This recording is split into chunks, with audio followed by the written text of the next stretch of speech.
जी बिस्मिल्लाहिर्रहमानिर्रहीम।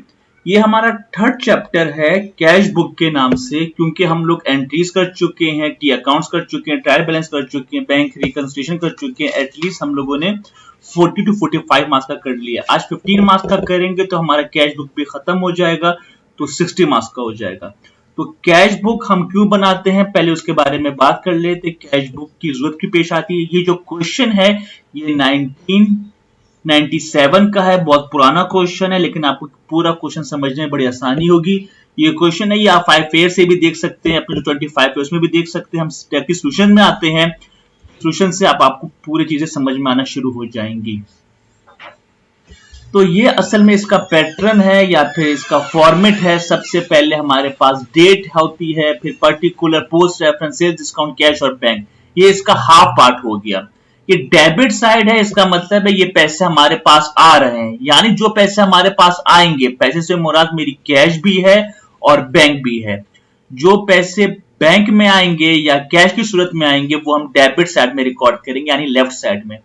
Right side में तकरीबन वही कॉलम है, सिवाय सेल्स डिस्काउंट की जगह हमारे पास यहाँ पे परचेज डिस्काउंट है। यहाँ पे जो पैसे जा रहे होंगे या हमारे पास से कैश जा रहा होगा या बैंक में जा रहा होगा वो इस साइड में आएगा। यानी ये पूरा फॉर्मेट है कैश बुक का। मैक्सिमम आपको 5 से 6 मिनट लगेंगे पूरा कैश बुक समझने में, तो आपके 15 मार्क्स और कंप्लीट हो जाएंगे। तो हम ये स्टार्ट करते हैं अपना क्वेश्चन। 1997 का क्वेश्चन है, ये कैश बुक का क्वेश्चन नंबर 2 है। करीम एंड को का क्वेश्चन है और इसमें दिया हुआ है कि जो हमारे पास कैश का बैलेंस है वो 5000 है और बैंक का बैलेंस है वो 5000 है। तो हम अपने पास रिकॉर्ड करेंगे कि जो हमारे पास कैश का बैलेंस है, हमारे पास आए 5000, क्योंकि हमारे पास पैसे पड़े हुए हैं, कैश में इतने पड़े हुए हैं 5000 और बैंक में 8000 पड़ा हुआ है। और हम लोग जो डेट डालेंगे वो मंथ की फर्स्ट डेट डालेंगे बैलेंस के नाम से। तो ये हमारे बैलेंस हो गया। हमारी पहली ट्रांजैक्शन है वो है कैश सेल्स की 1 अप्रैल की। तो हम लोग कैश सेल्स में अमाउंट डालेंगे, एंट्री बनती है कैश डेबिट सेल्स क्रेडिट। तो जैसे हमने टी अकाउंट में किया था, सेल्स का रेफरेंस देते, बिल्कुल इसी तरह कैश में अमाउंट आ गई, सेल्स में उसका रेफरेंस दे दिया और डेट के साथ। कैश में अमाउंट, सेल्स उसका रेफरेंस और डेट। ये हमारी सेकंड ट्रांजैक्शन है अप्रैल 4 की, cash deposit into bank rupees this. इसमें यह है कि इसमें दो जगह आएगा, डेबिट साइड में आएगा और क्रेडिट साइड में भी आएगा। उसकी वजह यह है, इसकी एंट्री क्या बनती है, जब भी हम पैसे जमा करवाते हैं बैंक में, बैंक डेबिट कैश क्रेडिट, यानी बैंक में भी आ रहा है और कैश में भी आ रहा है। बैंक डेबिट में आया तो डेबिट साइड में आपने अमाउंट लिख दी 4000, क्योंकि पैसा बैंक में आया है, बैंक में लिख दिया 4000 और इसका आपने रेफरेंस दे दिया कैश, कैश आपने रेफरेंस दे दिया। लेकिन यहां पे सी भी लिखा जाएगा, सी का मतलब है कॉन्ट्रा, कॉन्ट्रा मतलब जो डेबिट में भी आ रहा हो और क्रेडिट में भी आ रहा हो। तो डेबिट साइड में भी आएगा, क्रेडिट साइड में आएगा। क्रेडिट साइड में किस नाम से आएगा, क्रेडिट साइड में अमाउंट आएगी कैश में और इसका रेफरेंस दिया जाएगा बैंक, और यहां भी सी लिखा जाएगा। सेम डेट है, बैंक में रेफरेंस देंगे और कैश की अमाउंट आएगी, और डेबिट साइड में कैश में बैंक में अमाउंट आएगी और रेफरेंस हम कैश का देंगे। इसकी थर्ड ट्रांजैक्शन है 7 अप्रैल की। हमको चेक मिला है 975 का, लेकिन हमको इससे पैसे लेने थे 1000। तो हमें पैसे मिल रहे हैं, डेबिट साइड में आएगा। लेकिन इसमें एक कंफ्यूजन रहती है स्टूडेंट्स को कि चूंकि हमें चेक मिल रहा है तो अमाउंट बैंक में आनी चाहिए।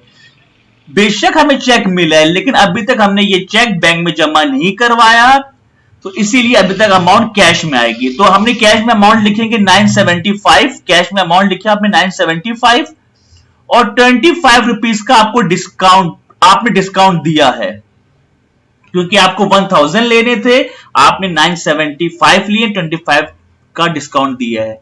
और एंट्री ये बनती है जब यह पैसा मिलता है बैंक या कैश डेबिट अकाउंट सेबल क्रेडिट, क्योंकि अकाउंट सेबल क्रेडिट हो रहा है तो अकाउंट सेबल का रेफरेंस देंगे उसी डेट की जिसे ट्रांजैक्शन हुई है, और ये अकाउंट सेबल के रेफरेंस से अमाउंट कैश में आएगी, क्योंकि हमें चेक मिला है और हमने वो चेक बैंक में जमा नहीं करवाया। इसी तरह इसकी नेक्स्ट ट्रांजैक्शन से फर्क सिर्फ ये है, पहले हम पैसे रिसीव कर, हम पैसे पे कर रहे हैं। हम पैसे पे कर रहे हैं तो हमें डिस्काउंट मिला है, यानी कि परचेज डिस्काउंट है। परचेज डिस्काउंट है, हमने चेक दिया है, हमने चेक दिया तो हमारे पास से बैंक में कमी हो रही है, तो बैंक में लिख देंगे 980। हमें 1000 देने थे, हमने 980 दिया तो हमें 20 रुपीज का डिस्काउंट मिला है, तो 20 का डिस्काउंट, और चूंकि एंट्री क्या बनती है, एंट्री बनती है account payable debit bank credit, तो फिर अकाउंट पेबल का हमने रेफरेंस दिया सेम डेट जिस ट्रांजेक्शन में हुई थी। हमारी जो नेक्स्ट कैटेगरी है या नेक्स्ट ट्रांजेक्शन है वो 14 अप्रैल की है, purchase office supplies for cash ₹200। तो इसमें हमारे पास से पैसा जा रहा है तो ये क्रेडिट साइड में आएगा। एंट्री क्या बनेगी, office supplies debit cash credit. तो आपने देखा कि अमाउंट हमारे पास कैश में है और हमें रेफरेंस दे रहा है ऑफिस सप्लाईज का, क्योंकि ऑफिस सप्लाईज हमारे पास आ रहा है, कैश जा रहा है, इसलिए कैश क्रेडिट साइड में आएगा। जो नेक्स्ट ट्रांजेक्शन है वो 17 अप्रैल की है, deposited into bank the check received on April 7 from Salim. जो सलीम से पैसे लिए थे वो हम लोगों ने बैंक में जमा करवा दिए। जब मैंने आपको पहले बताया, जब सलीम से पैसे हमने लिए थे वो चेक से लिए थे, इसीलिए हमने अमाउंट लिखी थी कैश में। ये हमारे पास कैश में लिखा था 975, ये हमने बैंक में जमा करवा दिया। तो हम क्या बनाएंगे, क्योंकि हमारे पास बैंक में इजाफा हो रहा है तो हमारे पास 975 बैंक में लिख देंगे, 975 बैंक में आ रहा है, कैश में रेफरेंस देंगे।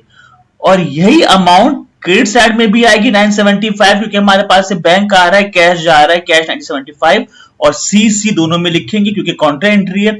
लेकिन जब हम लोग कैश में अमाउंट लिखेंगे रेफरेंस बैंक का देंगे, अगर बैंक में अमाउंट लिखेंगे तो रेफरेंस कैश का देंगे, और जब कैश में अमाउंट लिखेंगे तो रेफरेंस बैंक का देंगे। नेक्स्ट ट्रांजैक्शन है हमारी 18 अप्रैल की, advice received from the bank that one customer Naeem had made direct deposit into the bank 3000।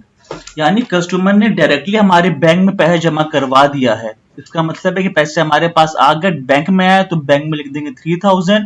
Customer ने करवाए तो इसका मतलब अकाउंट रिसीवेबल होगा, यानी bank debit account receivable credit, तो अकाउंट रिसीवेबल का रेफरेंस देंगे।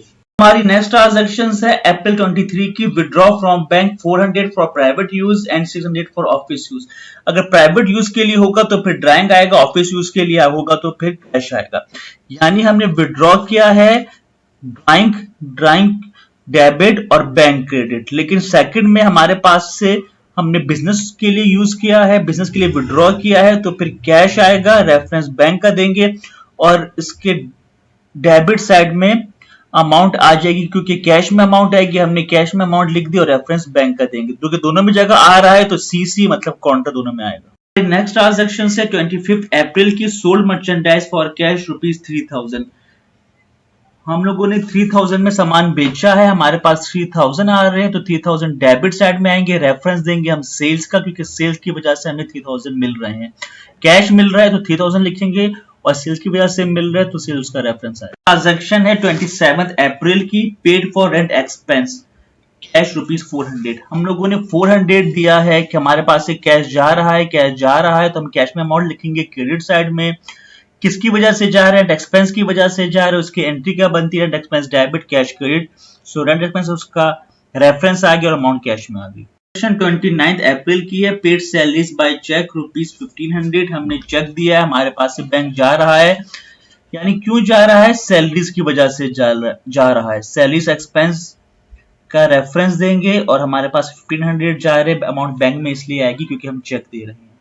और लास्ट ट्रांजैक्शन है हमारी, cash was found over by ₹30 से कैश हमें ज्यादा मिल रहा है। कैश ज्यादा मिला है, किस वजह से मिल रहा है हमें नहीं पता, तो हम लोग डेबिट साइड में लिखेंगे, क्योंकि हमारे पास से कैश आ रहा है, इनकम की वजह से आ रहा है या मिसलेनियस इनकम की वजह से आ रहा है। एंट्री बनती है कैश डेबिट और इनकम क्रेडिट। सो कैश में अमाउंट लिख देंगे, इनकम उसका रेफरेंस दे देंगे। अमाउंट की बैलेंसिंग करेंगे, कंपेयर करेंगे डेबिट साइड से क्रेडिट साइड को। डेबिट साइड में अमाउंट है 12,605 और कैश में है, बैंक में है 15,975। तो इसका डिफरेंस निकालेंगे। सबसे पहले कंपेयर करेंगे क्रेडिट साइड है जो कि 5,000 समथिंग है और बैंक में भी 5,000 समथिंग है। तो 12,000 ज्यादा है 5,000 से, 15,000 ज्यादा है 5,000 से, तो कंपेयर करेंगे डेबिट से क्रेडिट को। डेबिट में था 12,000, क्रेडिट में था 5,000। मैं कैश की बात कर रहा हूं, तो 12,000 में से 5,000 माइनस किया, ये 7,000 कैश क्लोजिंग बैलेंस बन गया। इसी तरह डेबिट साइड में था 15,000, क्रेडिट साइड में था 5,000 समथिंग, 15 माइनस 5,000 समथिंग किया और 10,000 हमारे पास समथिंग आ गया। ये हमारा क्लोजिंग बैलेंस है। इन शॉर्ट जैसे हम टी अकाउंट बनाते थे वैसे ही बनेगा, जो अमाउंट ज्यादा होगी वो दोनों में आएगी, फिर कंपेयर करेंगे। क्लोजिंग बैलेंस में मंथ की लास्ट डेट आएगी और ओपनिंग बैलेंस जो अपोजिट साइड में होगा वहां पे मंथ की स्टार्टिंग डेट आएगी नेक्स्ट मंथ की। फर्क सिर्फ ये है आम टी अकाउंट में, इस टी अकाउंट में यानी कैश बुक में, क्योंकि यहाँ पे कैश बुक का और बैंक का टी अकाउंट हम एक साथ बना रहे होते हैं, और बाकी जो इंडिविजुअली वहां पे सिर्फ कैश और बैंक का अलग अलग बनता है।